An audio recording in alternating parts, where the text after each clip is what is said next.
우리 말씀 찾도록 하겠습니다.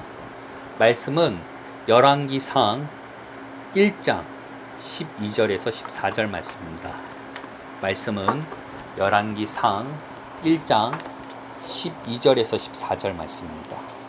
우리가 다 찾으셨으면 함께 읽도록 하겠습니다. 이제 내가 당신의 생명과 당신의 아들 솔로몬의 생명을 구할 계책을 말하도록 허락하소서.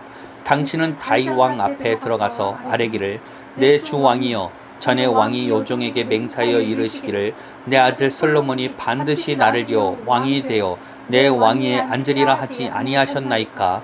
그런데 아도니아가 무슨 이유로 왕이 되었나이까 하소서. 당신이 거기서 왕과 말씀하실 때 나도 뒤이어 들어가서 당신의 말씀을 확증하리이다. 아멘. 오늘 말씀은 우리의 부르심은 하나님과 동행하는 삶입니다 라는 제목으로 말씀을 선포하도록 하겠습니다. 열왕기상의 시작은 다윗 왕이 노년기부터 소개하기 시작됩니다. 전쟁 영웅이자 하나님의 사람이었던 다윗도 이제 나이가 들게 되니 건강에 문제가 생기기 시작했던 것 같습니다. 이불을 덮어도 따뜻함을 느끼지 못하였기에 신하들은 처녀 아비삭을 안고 자게 했다고 합니다. 다른 사람의 체온을 의지해야 할 만큼 다윗의 건강은 좋지 않았던 것입니다.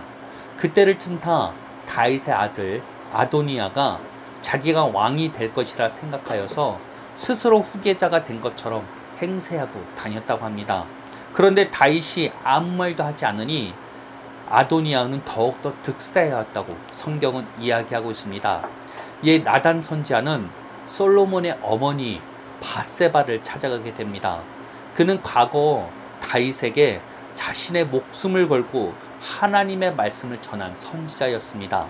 그는 선지자였기에 하나님의 뜻이 어디에 있는지 잘 알고 있었던 것입니다.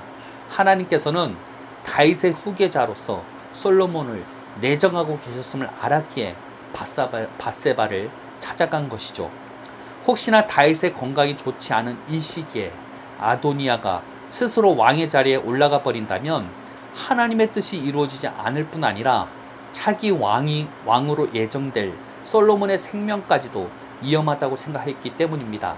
밧세바는 이런 나단 선지자의 권유로 다윗 왕을 찾아가 아도니아가 행하는 행태를 이야기하게 됩니다.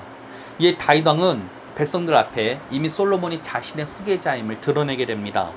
이미 다윗 왕은 솔로몬을 자신의 후계자로 내정하고 있었고 아도니아의 갑작스러운 움직임에 빠르게 행동했던 나단 선지자의 행동을 본다면 하나님께서도 이미 솔로몬을 다윗의 후계자로서 내정하고 계셨음을 알 수가 있습니다.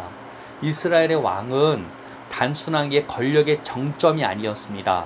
하나님께서는 왕에게 율법을 가까이 해서 지켜 행하게 할 뿐만 아니라 수많은 말과 또 이렇게 병거를 갖지 못하게 해서 철저히 하나님을 의존하고 찾도록 부르심을 받은 게 왕의 이치였습니다. 즉 왕은 하나님의 대리자로서 백성들을 다스리는 자였지 그가 스스로 백성들의 진정한 왕은 아니었다는 것입니다. 그렇게 이스라엘의 왕은 제사장, 선지자와 함께 기름 부음 받은 자라는 칭함을 받았습니다. 기름 부음을 받았다는 것은 하나님께서 특별히 선택했다는 말입니다. 하나님의 목적을 위해서 특별히 선택받은 자를 기름 부음 받은 자로 칭하였기에 이 기름 부음 받은 자의 완성이신 것은 예수님이시라는 것입니다. 그렇다면 왕이 이와 같이 특별한 선택과 기름 부음을 받은 자라면 아도니아는 하나님께 자신의 부르심을 확인하여야만 했습니다. 분명 나단 선지자를 포함한 하나님의 음성을 듣는 자들이 그 당시 이스라엘에 있었고 그의 아버지 다윗만 하더라도 하나님과 무척 친밀한 삶을 살았기에 충분히 하나님의 뜻을 알 수 있었습니다. 그러나 그는 이러한 확인 작업을 하지 않고 자기 방법으로 왕이 되려고 했습니다. 이스라엘에서 가장 권력이 강한 요압을 포함한 권력가들을 자기의 편으로 포섭하였습니다. 다윗 왕이 그를 후계자로 인정하지 않았음에도 불구하고 사람들이 그를 다윗의 후계자로 오해할 만한 행동들을 보이게 됩니다. 아버지의 건강이 좋지 않으니 이 기회를 이용하려고 했던 것입니다. 그는 자신의 이름과 반대되는 행동을 어떻게 보면 한 것으로 볼 수 있습니다. 그의 이름은 하나님은 나의 주인이시다 라는 이름입니다. 물론 신앙이 좋은 다윗이 지어준 이름이겠지만 정작 아도니아의 삶은 반대의 삶을 살아간 것입니다. 스스로 왕이 되려고 했고 끝까지 왕이 되고 싶어하는 미련을 버리지 못했기 때문에 욕심을 부리다가 후에 죽음을 맞이하게 됩니다. 이에 반대로 다윗 후에 왕이 될 솔로몬은 다른 모습을 보이게 됩니다. 그는 왕이 되자마자 하나님께 천번째 제사를 단번에 드리게 됩니다. 우리는 천번째 하면 총이 1000일 동안 드려지는 제사를 생각하지만 이 천번째는 단번에 드리는 제사였습니다. 즉 양이나 소 1000마리를 한 방에 드리는 제사였던 거예요. 아무리 왕이라 할지라도 1000마리의 제물을 한 방에 드린다는 건 굉장히 큰 타격이에요. 그만큼 그는 하나님을 의지하고 있었고 하나님을 신뢰하고 하나님을 높이는 자였다는 것입니다. 즉 솔로몬은 자신의 부르심을 잘 알고 있었던 것이죠. 이에 하나님께서는 그 솔로몬을 기뻐하셔서 꿈에 나타나셔 소원을 물어보시게 됩니다. 이에 솔로몬은 백성들을 잘 다스릴 수 있는 지혜를 구하게 됩니다. 하나님께서는 그의 소원을 듣고 무척 기뻐하셨고 그에게 지혜를 주셨을 뿐만 아니라 그가 구하지도 않는 부귀와 영광까지 허락하시게 됩니다. 즉 솔로몬의 시대는 어떻게 보면은 이스라엘에게 있어서 가장 찬란한 시대였어요. 그 당시 은은 돌멩이로 생각할 정도로 너무나 부유한 시대가 이 솔로몬의 시대였다는 것입니다. 우리는 은을 보석으로 생각을 하잖아요. 근데 솔로몬의 시대는 이거는 그냥 발에 굴러다니는 그냥 돌이었어요. 그 정도로 나라가 부강했던 시대가 솔로몬의 시대였다는 것입니다. 사실 우리의 부르심도 이러한 왕의 부르심과 비슷합니다. 왕은 그 당시 기름 부음 받은 자라 칭하였고 이 기름 부음 받은 자를 히브리어로 메시아, 헬라어로는 그리스도라 부릅니다. 예수님께서 왜 메시아, 그리스도로 불리는지 알겠죠? 예수님께서는 기름 부음 받은 자라는 뜻입니다. 그리고 그 예수님을 섬기는 우리들은 특별하게도 그리스도인이라고 부르고 있습니다.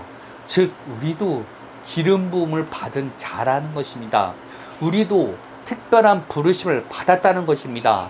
그래서 성경은 우리를 왕과 같은 제사장이라고 칭하고 있는 것입니다.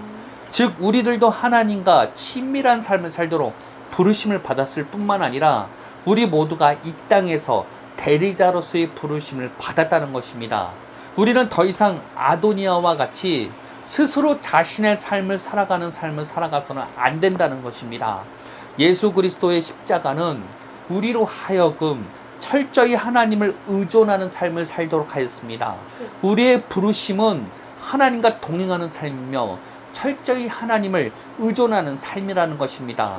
복음은 우리를 홀로 두시지 않기 위한 하나님의 선물이자 약속입니다. 우리가 단순히 예수 믿고 구원받아 천국 가는 것을 넘어서서 영원히 지금부터 하나님과 동행하는 삶을 사는 것이 이 복음의 주요 목적이라는 것입니다. 그렇게 우리는 늘 하나님과 동행하는 삶을 살도록 해야 된다는 것입니다. 그리고 더 이상 내 힘으로 내 스스로의 능력으로 살아가는 것이 아닌 철저히 하나님을 의존하고 동행하는 삶을 살아야 하며 그 부르심이 우리의 부르심임을 기억해야 된다는 것입니다. 얼마 전 저는 유기선 목사님의 설교를 듣게 되었는데요. 그 목사님의 설교 가운데 하나님의 인재 연습하기라는 책에 대한 언급이 좀 나오게 되었습니다. 참 오래전에 한국에서도 인기를 끌었던 책인데 아직도 이 책에 대한 언급을 하시는 것을 보면 이 목사님께서는 지금까지도 계속 이 책을 읽고 계시는 것을 좀 생각해 보게 되었습니다. 저도 오래전에 이 책을 읽고 굉장히 은혜를 받게 되었던 기억이 있어서 오디오북으로 일할 때 함께 일하면서 듣게 되었습니다. 그런데 제가 다시 이 책을 이렇게 읽을 때 저에게 너무나 당연한 말이 들어오게 되었는데요. 그것은 하나님의 임재를 누리는 것을 반드시 연습해야 된다는 것을 강조하는 것에 주목하게 되었다는 것입니다.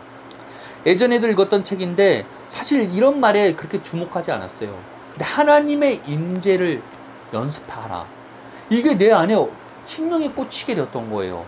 참 신기했어요. 로렌스 스토사는 늘 그리스도의 생각을 놓치지 않는 훈련을 했다고 합니다. 그리고 주변에 그것을 가르쳤고 그것을 하나님의 임재 연습이라고 표현했습니다. 이런 삶을 훈련한다면 어느 누구나 소유할 수 있다는 것이에요. 정말 별거 아닌 것 같은데 이것이 제 마음에 그 당시 울림으로써 찾아왔다는 것입니다. 그리고 얼마 후에 몰입이라는 책을 이제 제가 오디오북으로 듣게 되었는데요. 예전에도 한번 읽었던 책이라서 그냥 오디오북으로 듣게 되었습니다. 요즘 제가 하고 있는 일이 너무 더디다고 생각했기 때문에 이 몰입이라는 것을 잘 활용한다면 내가 하고 있는 이 일도 좀 더 이렇게 발달되지 않을까, 좀 더 내가 목표한 바가 이루어지지 않을까라는 생각으로 듣게 되었습니다. 근데 이 책의 내용을 들으면 들을수록 전혀 신앙과 관계없는 책인데 내가 하나님의 임재 안에 사는 삶을 이와 같이 훈련한다면 나도 이와 같이 깊게 하나님께 빠져들지 않을까라는 생각이 내 머리에 가득 채워지게 되었다는 것입니다. 즉 그때 깨달아진 게 있었어요. 하나님께서 나를 부르시고 계시구나. 날마다의 삶 가운데서 그 하나님과의 동행하는 삶을 추구하고 하나님의 임재의 연습을 하는 것을 바라시고 계신다는 것을 깨달았습니다. 그래서 저는 좀 이 몰입이라는 책을 읽었을 때 이것을 통해서 어떻게 하면 하나님의 임재 속에 우리가 빠져들어갈 수 있을까라는 것에 대해서 좀 나눠보고자 하는데요. 이 사람은 이 몰입을 쓴 이 교수님은, 저자는 이 몰입을 빠지기 위해서 자기가 몰입에 빠지기 위한 이 주제를 세상에서 가장 중요하다고 생각해야 된다고 합니다. 가장 정말로 자기가 관심 없는 주제였음에도 불구하고 이것을 세상에서 가장 중요하다고 생각했을 때 그는 몰입에 빠질 준비가 되었다고 합니다. 그리고 이 주제를 위해서 정말로 이게 하루아침에 되는 게 아니에요.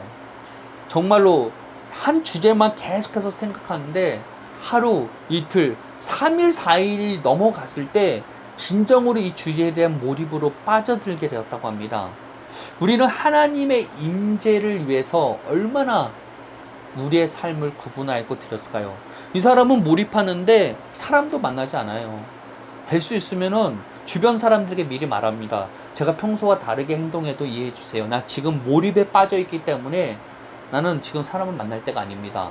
또 자기를 자극할 만한 TV나 이런 것들을 보지도 않아요.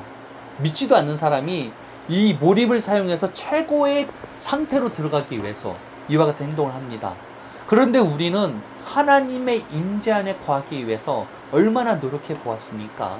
하나님의 임재를 염습해 본 적이 있습니까? 우리는 날마다 하루를 살기 위해 바빴지 그냥 주일날 예배를 드리면 끝났다고 생각했을 뿐이지 우리의 모든 삶을 하나님께 드려보는 노력을 해본 적이 있습니까? 우리는 이 몰입이라는 책, 저는 몰입이라는 책을 딱 읽으면서 내가 정말로 지금 나에게 필요한 것은 하나님께 몰입하는 것이구나. 지금 이 시간에 정말로 하나님과 동행하는 것을 가장 소중하고 세상에서 중요하게 여기면서 계속해서 주님을 묵상하고 주님을 찾고 주님을 구하는 것이 내 삶에 필요하다는 것을 깨닫게 되었습니다. 우리는 자꾸 하나님이 주시는 부가적인 것들에게 계속 초점이 맞춰요. 하나님이 주시는 복들, 하나님께서 주시는 물질, 재물, 하나님께서 주시는 지혜, 이런 것에 계속해서 초점을 맞추고 그것을 붙잡고 그것을 가지려고 합니다. 그러나 정작 정말로 중요한 건 하나님 본체에 있다는 것입니다. 하나님 자신에게 있다는 것입니다. 하나님 자신에 우리가 정말로 몰입하고 그분에게 들어간다면 우리는 정말로 하나님이 기뻐하는 삶으로서 살아가지 않을까요? 요즘 사실 이 몰입, 하나님의 임재를 연습하는 것에 대한 주제가 제 안에 들어오기 전에는 우리의 의식을 하나님의 말씀화하는 것이 중요하다는 것을 깨달았었어요. 그래서 하나님의 말씀을 계속해서 묵상하고 그러므로 우리의 의식을 하나님의 말씀화하지 않는다면 우리의 삶의 진정한 변화가 이루어지지 않을 것이라는 생각이 있어서 그 부분만을 계속 집중했는데요. 참 이 하나님의 임재 연습은 어떻게 보면은 이 하나님과 동행하는 삶을 살기 위해서 우리의 의식을 새롭게 할 필요가 있었다는 것입니다. 즉 우리가 정말로 하나님이 나와 함께 계시고 내 안에 성령님이 계신다는 그 믿음 안에서 우리는 하나님과 동행하는 삶을 살 수 있다는 것입니다. 그렇게 우리는 우리의 부르심을 깨달아야 된다는 거예요. 우리가 날마다 우리의 생각을 새롭게 하고 우리의 의식을 새롭게 한다는 것, 그 모든 목적이 하나님과 동행하는 것에 있다는 것입니다. 그렇게 우리는 여기에 초점을 맞춰야 되지 않을까요? 저는 이 말씀을 묵상하면서 참 하나님의 부르심을 깨닫게 되었습니다. 우리 교회의 부르심도 여기에 있지 않을까 생각을 해요. 저는 우리 교회 이번에 이제 목사 안수 신청과 함께 우리 교회 이제 가입 신청도 함께 했어요. 그러면서 우리는 어떤 교회를 세워야 될까 고민을 많이 했습니다. 그런데 우리 교회는 일반적인 교회가 가는 길을 걸어서는 안 된다고 생각을 하고 있어요. 우리가 가야 될 길은 모든 성도들이 교회에 모여서 교회 중심인 교회가 아니라 각자의 삶에 흩어져서 그 산 가운데서 하나님의 임재를 연습하고 그 산 가운데서 하나님의 통치와 다스림이 그들의 삶에서 드러날 수 있게 하는 것이 우리의 부르심이 아닌가 생각을 합니다. 우리의 부르심은 교회로 부르심을 받은 자가 아니라 세상으로 부르심을 받은 자라는 거예요. 우리가 사역할 곳은 교회가 아니라 세상이라는 거예요. 모든 성도들이 매일 교회에 매여 사는 삶이 아니라 교회는 공급받고 이 교회를 통해 교회에서 받은 공급을 통해 세상으로 나가야 된다는 것입니다. 각자의 삶에서 자신의 삶을 루틴화시켜서 정말로 하나님과 동행하는 삶을 살도록 돕는 게 우리의 역할이지, 교회가 전부 해주는 거, 이거는 우리의 부르심이 아니라는 걸 생각했어요. 그래서 우리 광야교회, 우리 교회 이름은 이제 광야교회입니다. 광야교회는 이와 같은 부르심을 갖고 있습니다. 모든 세상, 이 광야 같은 세상에서 우리가 하나님의 통치와 다스림이 가능하도록 부르심을 받은 게 저와 그리고 앞으로 모이게 될 사람들의 부르심이라는 것입니다. 우리는 단순하게 예수님을 신앙생활 하는 걸 종교생활로 끝나서는 안 돼요. 우리는 이 신앙생활을 한다는 걸 날마다 주님과 동행하고 교제하는 삶을 살아가야 된다는 것입니다. 그러므로 말미암아 아도니아와 같이 스스로 내 인생을 개척하는 삶이 아니라 하나님을 철저히 의존하고 의지하는 삶의 부르심이 우리의 부르심이라는 것입니다. 하나님의 임재를 연습하시길 바랍니다. 하나님을 날마다 생각하고 우리가 진짜 어떤 일을 하든지 간에 그분께 우리의 모든 생각과 모든 것을 의탁하는 삶을 살아야 된다는 것입니다. 그 시작을 하시길 바랍니다. 어느 누구나 할 수 있는 것이 하나님의 임재를 연습하는 것입니다. 하나님을 생각하고 그분에 대해서 우리가 날마다 묵상하고 날마다 붙어서 나갈 때 하나님께서는 우리의 삶을 인도해 가실 것입니다. 솔로몬을 인도하셨던 하나님, 다윗을 인도하셨던 그 하나님께서 오늘날 우리들도 인도하신다는 것을 기억하시기를 예수님의 이름으로 축복합니다. 기도하겠습니다. 하나님 감사합니다. 주님의 놀라운 그 은혜와 사랑이 어찌나 크신지요. 하나님께서 저를 그리고 우리 공동체를 하나님의 임재로 초대하셨음을 감사합니다. 우리가 날마다 주님을 묵상하고 날마다 주님과 동행하는 삶을 살겠습니다. 우리가 잘 때나 깰 때나 어떤 순간이든지 일을 할 때에도 주님과 동행하는 삶을 살기를 소망하고 간절히 구합니다. 이미 성령께서는 우리 안에 내주하고 계시며 우리를 인도하고 계심을 바라봅니다. 우리가 믿음으로 그것을 붙잡으니 우리가 하나님과 동행하는 삶을 놓치지 않도록 우리를 이끌어 주옵소서. 그리고 이 시간 이 설교를 듣는 모든 자들이 그 하나님의 임재를 느끼고 그 하나님의 임재를 날마다 정착시킬 수 있는 삶을 살 수 있도록 예수님의 이름으로 축복합니다. 세상에 가장 소중하고 중요한 건 하나님과 동행하는 삶이라는 것을 깨달을 수 있는 귀가 열릴 수 있기를 예수님의 이름으로 축복합니다. 날마다 우리와 함께 하시며 동행하여 주시는 주님께 감사드리며 예수님의 이름으로 기도합니다. 아멘.